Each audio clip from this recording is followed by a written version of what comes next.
organization as increasingly seen today. As the former Secretary General of the United Nations, Mr. Kofi Annan said, I quote, "Fierce national competition over water resources has prompted fears that water issues contain the seeds of violent conflict. But the water crises we face are more often crises of management and governance rather than absolute scarcity. Shared waters can be a pathway to peace and regional integration rather than a catalyst for war," unquote. The very fact that we need to have this discussion in this day and age is in itself dismaying. It serves as a reminder that peaceful coexistence cannot be taken for granted. It must be sustained through respect for the treaties, agreements, and multilateral frameworks that enable states to manage differences through cooperation rather than confrontation. Excellencies, ladies and gentlemen, Pakistan has consistently upheld the values enshrined in the UN Charter and has remained committed to its principles and relevant United Nations resolutions.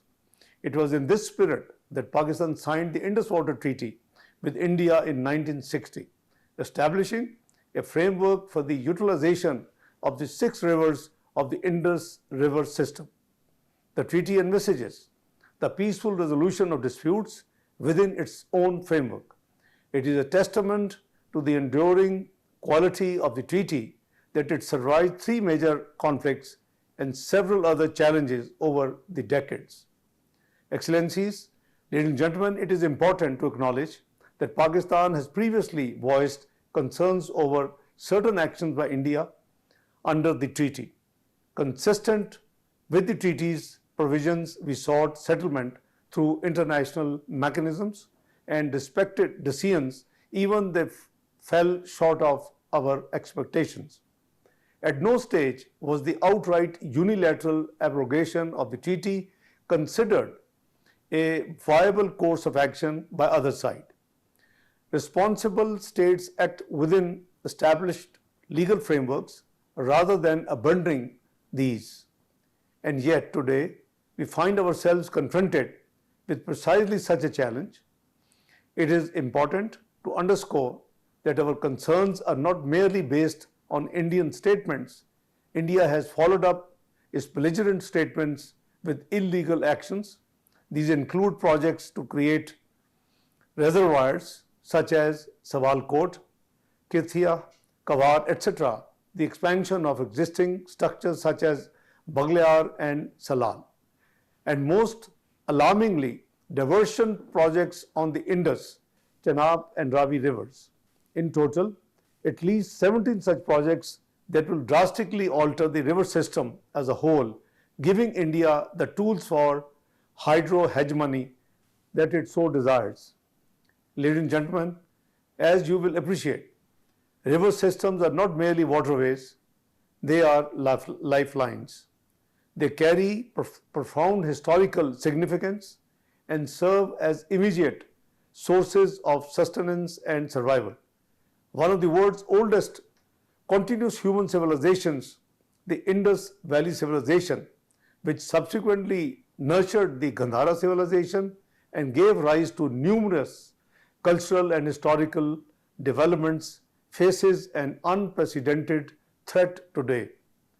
The stated policy of our eastern neighbor to intentionally deprive 240 million people of their rightful access to water represents a catastrophe in the making of unparalleled magnitude. Excellencies, ladies and gentlemen, water must never be viewed as an instrument of coercion. It is a shared resource, a common responsibility, and ultimately a prerequisite for human dignity and sustainable development. The future of transboundary water governance must therefore be anchored in cooperation and respect for international law.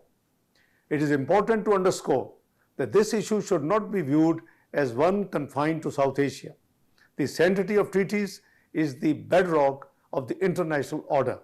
Europe itself offers compelling examples of how the faithful implementation of transboundary water agreements has enabled states to share water resources cooperatively and to promote regional stability and prosperity.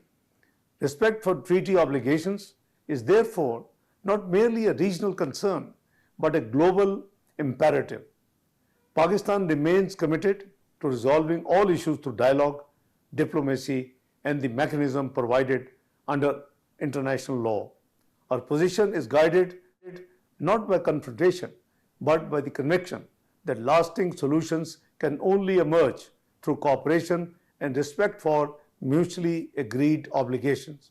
Furthermore, Pakistan finds itself confronting this challenge at a time when it is already disproportionately affected by the climate change.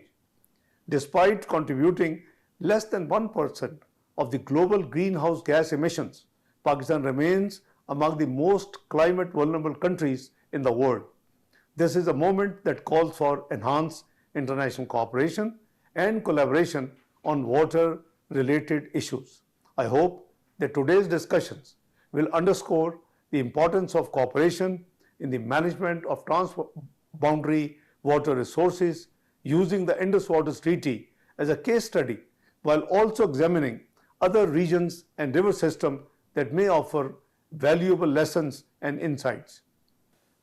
Let us reaffirm today that shared waters should unite nations rather than divide them, and that cooperation, not coercion, must remain the guiding principle of transboundary water governance.